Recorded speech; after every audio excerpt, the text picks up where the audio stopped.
Bismillahirrahmanirrahim. Alhamdulillah wak dewe masih diberikan kesehatan, saged ngaji bareng-bareng, mugi-mugi saged manfaat barokah.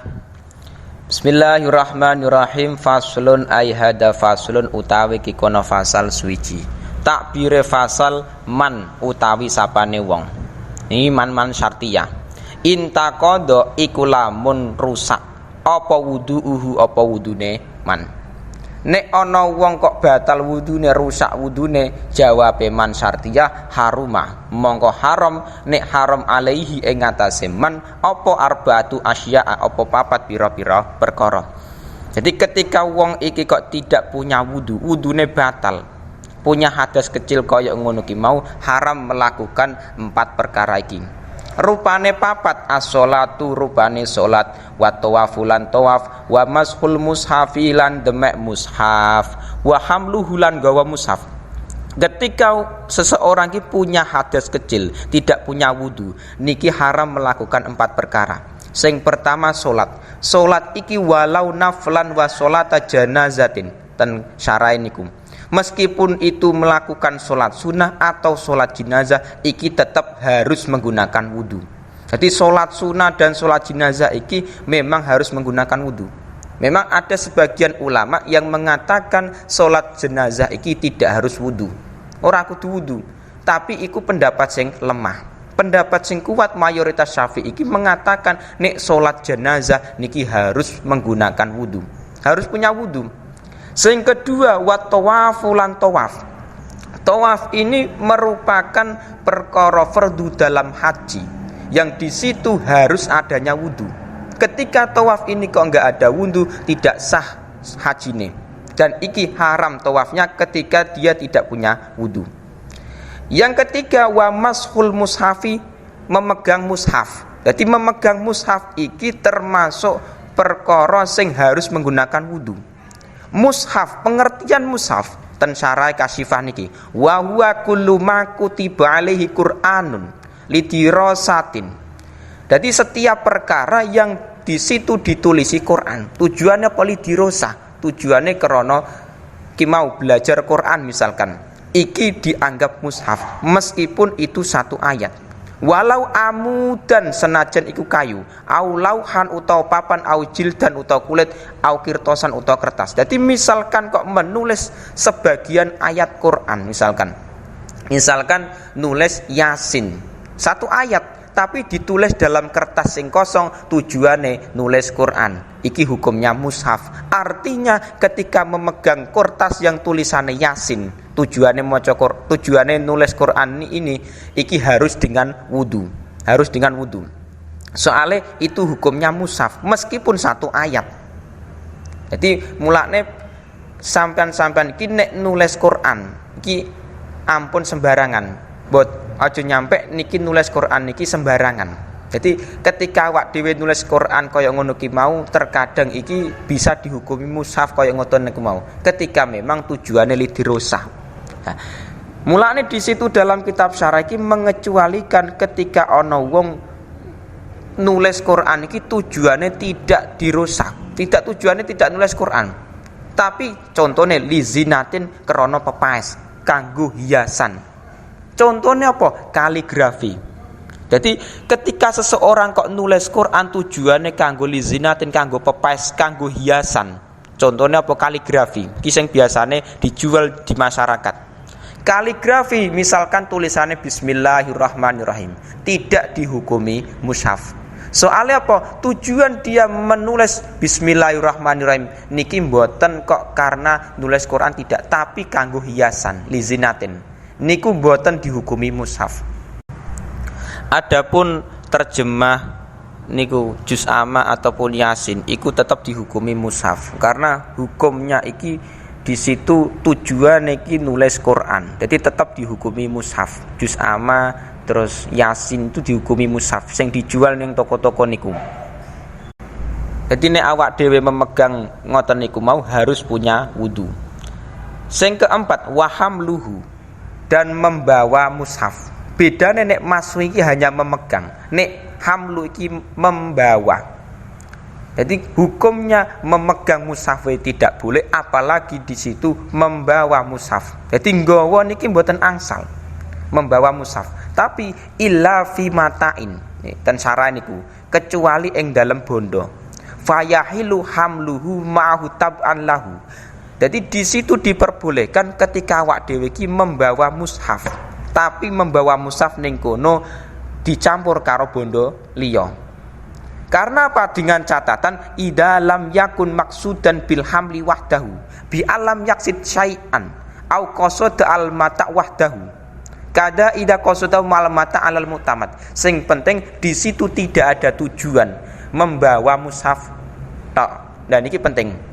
Jadi misalkan contoh misalkan pengen beli Quran, tumbas Quran ten Menara Kudus misalkan. Ya, niku ketika dia membeli Quran didekek ning ditaruh ning jero tas misalkan. Jadi tumbas Quran, beli Quran di situ didekek ning ditaruh ning jero tas. Yang di situ tas iki mau tujuannya dia membawa Quran. Jadi tas isine Quran, tujuannya membawa Quran. Dan niki hukumnya tas melu hukum mushaf. Jadi ketika awak dhewe memegang tas yang di situ ada isi Quran, niki harus punya wudu. Soalnya apa? Dia punya tujuan membawa Quran. Tetapi ketika dia punya tujuan membawa Quran dan selain Quran, niki hukumnya tidak mushaf. Tase tidak mushaf. Jadi misalkan tas temriku diisi Quran dan selain Quran, misalkan buku tulis. Dia ada membawa Quran dan tujuan membawa Quran dan membawa buku misalkan. Niki mboten mushaf. Kula baleni malih. Jadi ketika dia membawa suatu barang yang di situ misalkan tas, yang di situ isinya Quran dan buku tulis. Niate membawa Quran dan membawa buku tulis. Niki mboten mushaf. Soalnya apa? Dia punya tujuan tidak hanya kok membawa Quran tok, tapi ada tujuan lain. Ketika awak dhewe memegang tas kaya ngoten niku mboten membawa wudu, mboten masalah. Tase. Jadi ketika kita punya tujuan Quran tok, jadi hanya tujuannya membawa Quran tok, dan niku sing masalah. Memegang tase harus punya wudu. Soalnya hukumnya ikut dengan mushaf iki mau. Ini penting. Dan itu berlaku juga misalkan pada kardus, pada lemari. Ketika di situ kok di dalamnya ada Quran dan selain Quran buku tulis. Niki nek ada tujuan membawa Quran dan selain Quran buku tulis. Niki kardus atau lemari iki tidak dihukumi mushaf. Penting. Wa yahrumulan haram alal junubi ing ngatasé wong kang junub apa sitatu asya apa nem pira-pira perkara. Bagi orang yang junub punya hadas besar, iki haram melakukan 6 perkara. Sing pertama as-sholatu apa salat. As-sholatu rupane salat, badal.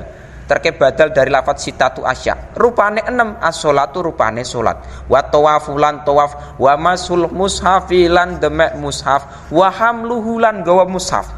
Ketika seseorang ki punya hadas besar, punya tanggungan hadas besar yang di situ belum mandi jinabat, ini hukumnya haram melakukan 6 perkara. Sing pertama salat. Jadi ketika seseorang ki junub misalkan setelah haid atau setelah misalkan keluar mani, kok di situ belum melakukan mandi, niki haram melakukan 6 perkara ini. Sing pertama salat. Salat niki syaratnya harus suci dari hadas kecil dan suci dari hadas besar. Jadi posisinya ketika dia belum mandi jinabat, belum mandi besar, enggak sah solatnya. Ini penting. Yang kedua, wa tawafu tawaf. Tawaf pun demikian, hukumnya seperti solat. Artinya tawaf ini harus suci dari hadas kecil dan suci dari hadas besar. Ketika seseorang tawaf haji, kok di situ punya tanggungan hadas besar, enggak sah tawafnya. Ini penting. Yang ketiga, wa masul mushaf, memegang mushaf. Memegang mushaf iki hukumnya harus punya wudu, dan di sisi lain harus suci dari hadas kecil dan hadas besar. Jadi ketika awak dhewe kok pengen memegang mushaf, Quran atau Yasin dan lain-lain, itu harus punya wudu, suci dari hadas kecil, dan di situ harus suci dari hadas besar. Yang keempat, wa hamluhu membawa mushaf. Jadi bagi orang yang junub niki haram membawa mushaf dan memegang mushaf.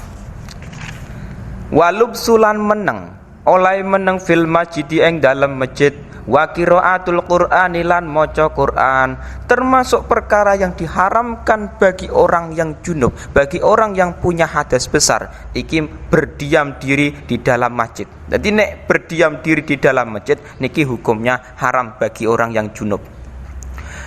Terus yang terakhir qiraatul Qur'ani, membaca Quran. Jadi membaca Quran ini memang diharamkan bagi orang yang junub. Tapi itu dengan catatan sebelum mandi besar. Jadi misalkan bar keluar mani, kok di situ belum mandi jinabat, kok dia iki mau membaca Quran, haram.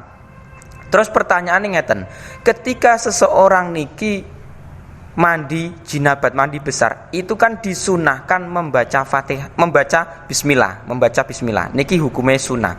Tetapi ketika awak dhewe iki membaca Quran bismillah niki hukumnya haram karena punya hadas besar. Terus solusinya bagaimana? Solusinya ketika awak dhewe mandi besar niki kan supaya nek untuk bismillah niki mau kesunahane bismillah, niate mboten membaca Quran tapi niat dzikir. Jadi ketika dia punya niat dzikir tidak masalah. Jadi niat nawaitul ghusl hadasil akbari fardhullahi taala bismillahirrahmanirrahim niku niate dzikir. Niate dzikir niku mboten masalah, mboten haram. Sing masalah iki ketika dia mengucapkan bismillah niate membaca Quran. Jadi engko dalam kitab I'anah niku Hasyai Fathul Mu'in, di situ dijelaskan keharaman bagi orang yang junub membaca Quran itu ketika memang di situ ada qasdul qiraah, ada tujuan membaca Quran. Jadi mengecualikan ketika seseorang iki niate zikir, ameh makan atau minum misalkan, ameh maem atau minum, niate bismillah iki zikir. Kanggone wong sing junub tidak haram, tetap boleh.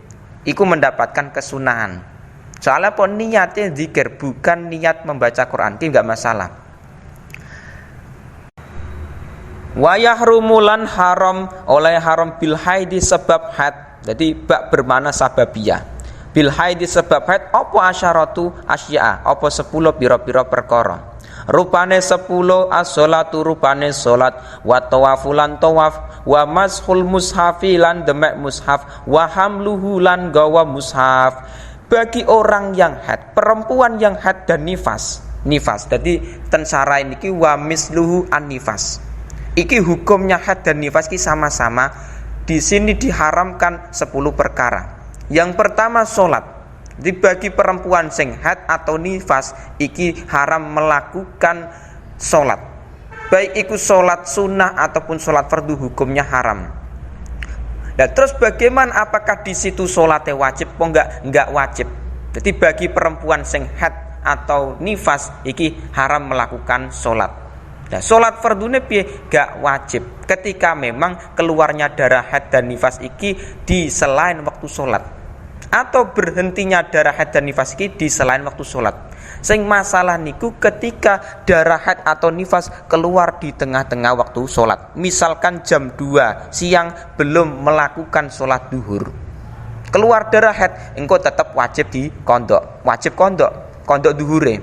Nah, ketika memang di situ kok berhentinya darah haid atau nifas di tengah-tengah waktu sholat, misalkan berhenti darah haid atau nifas iki jam 2 siang, niki sholat duhure tetap wajib. Jadi yang tidak wajib iki ketika keluar darah atau berhentinya darah di selain waktu sholat, misalkan jam 8 pagi niki keluar darah haid, mboten wajib sholat subuhe, mboten wajib sholat duhure. Sholat duhure tidak wajib, bahkan haram dilakukan. Ketika memang di situ misalkan perempuan haid 7 hari haid, terus apakah di situ misalkan dikondoi, hukumnya bagaimana? Dalam kasifatu saja niku syarai falau qada'atha kuriha watan akidu naflan mutlakon. Ketika sholat yang ditinggalkan dalam waktu haid iki kok misalkan 7 hari terus dikondok misalkan, Jadi setelah mandi besar, haid wis berhenti mandi besar, terus ngondoi sholat yang ditinggalkan ketika haid 7 hari ki mau. Niku hukumnya kuriha, makruh. Dan misalkan dikondoi makruh dan iku menjadi sholat sunnah mutlak. La sawaba fihi, yang tidak ada pahalanya. Wes dikondoi hukumnya makruh malah jadi sholat sunnah mutlak yang di situ tidak ada pahalanya. Alal muktamad, menurut kaul sing paling kuat. Jadi menurut kaul muktamad sing paling kuat iki mengatakan hukumnya makruh mengkondok sholatnya perempuan sing haid yang di situ keluarnya darah haid atau berhentinya darah haid itu di selain waktu sholat. Niki memang hukumnya makruh. Tapi nek misalkan berhentinya darah haid kok di tengah-tengah waktu sholat, niki hukumnya tetap wajib kondok. Sing kedua termasuk yang diharamkan tawaf. Jadi bagi perempuan sing haid ataupun nifas haram melakukan tawaf. Mbuh tawaf haji misalkan. Wa masul mushaf, memegang mushaf. Niki juga tidak diperbolehkan bagi perempuan haid atau nifas. Wa hamluhu, membawa mushaf. Niki juga tidak boleh bagi orang yang haid atau nifas. Tetapi permasalahan kita niki hukum seperti ini tidak secara mutlak. Jadi dalam kitab-kitab lain niku mangke dijelaskan ketika di situ memang ada perempuan sing posisine haid. Terus ngerti nek ana Quran tiba, Quran jatuh misalkan. Quran jatuh ning lantai. Niki hukumnya perempuan haid niki wajib mengambil Quran ki terus ditaruh ning tempat sing misalkan ning meja atau ning kursi. Jadi ketika Quran tiba koyo ngono jatuh koyo ngoten niku mau diambil niki hukumnya malah wajib, mboten haram. Soalnya apa Quran iki mau ning lantai misalkan. Niki tak panggonan sing ino, panggonan sing rendah. Mulane di situ wajib mengambil. Lah, di situ ada pun punya hadas besar niki mboten masalah. Soalnya darurat. Penting. Walubsu lan meneng fil masjid ing dalam masjid termasuk perkara yang diharamkan bagi perempuan haid ataupun nifas niki berdiam diri di dalam masjid. Niki hukumnya haram berdiam diri di masjid. Wa qiraatul Qur'ani lan maca Quran, membaca Quran termasuk perkara yang diharamkan bagi perempuan haid ataupun nifas. Wa shaumulan poso, puasa baik iku puasa sunnah ataupun puasa fardu bagi perempuan sing haid ataupun nifas haram. Lah terus masalah kita ketika misalkan perempuan niki puasa Ramadan jam 2 siang haid. Jam 2 siang haid. Apakah di situ puasa Ramadan sah? Niki batal, otomatis puasane batal. Puasa Ramadan batal. Soalnya apa keluar darah haid.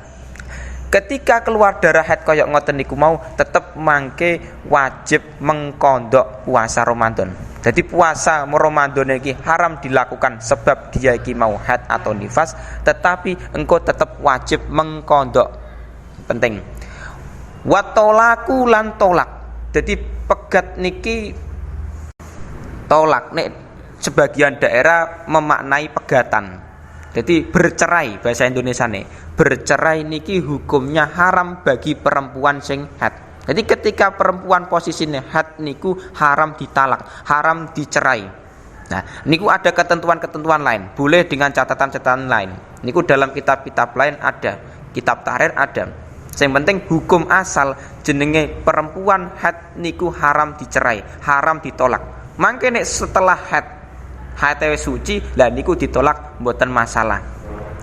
Wal murur fil masjid, wal mururulan liwat fil masjid ing dalam masjid dengan catatan in khofat lamun kuatir sapa wong wedok mar'ah talwisau ing ngotori masjid. Termasuk perkara yang diharamkan bagi perempuan haid atau nifas niki ketika lewat di masjid. Lewat niki dengan catatan in khofat talwisau, kuatir, mengkhawatirkan darah haid iki mengotori masjid. Jadi ketika dia lewat kok di situ tidak khawatir darah haid iki kok tidak mengotori masjid, mboten masalah. Nah niki mboten masalah. Sing masalah niki nek lewat ning jero masjid di situ khawatir darah haid iki netes ning masjid. Niki sing mengkhawatirkan dan iku hukumnya haram. Wal istimta'u lan ngalap seneng oleh istimta bima kelawan perkara baina surati kang tetep ing dalem antarane udel warubati lan dengkul. Termasuk yang diharamkan bagi perempuan sing haid ataupun nifas niki haram bersenang-senang antara udel, antara pusar dan lutut niki haram. Jadi antara pusar dan lutut niki zona merah, mboten angsal diterjang. Jadi tidak boleh bersenang-senang di antara pusar dan lutut. Niki bagi perempuan sing haid dan nifas. Misalkan kok dilakukan, yo hukumnya haram. Ya niki penting sekali. Adapun selain pusar dan lutut niki mboten masalah ketika perempuan ki haid atau nifas. Nah niki penting sekali perkara-perkara yang diharamkan sebab hadas kecil. Sebab dia tidak punya wudu. Ada perkara sing diharamkan sebab dia jinabat. Ada perkara sing diharamkan sebab dia haid. Niki perkara-perkara sing penting awak dhewe ketika di masyarakat. Nah iki penting. Mulane awak dhewe niki perlu adanya ngaji bareng-bareng ben ngerti ternyata wong nek haid niki diharamkan melakukan perkara-perkara 10 niki.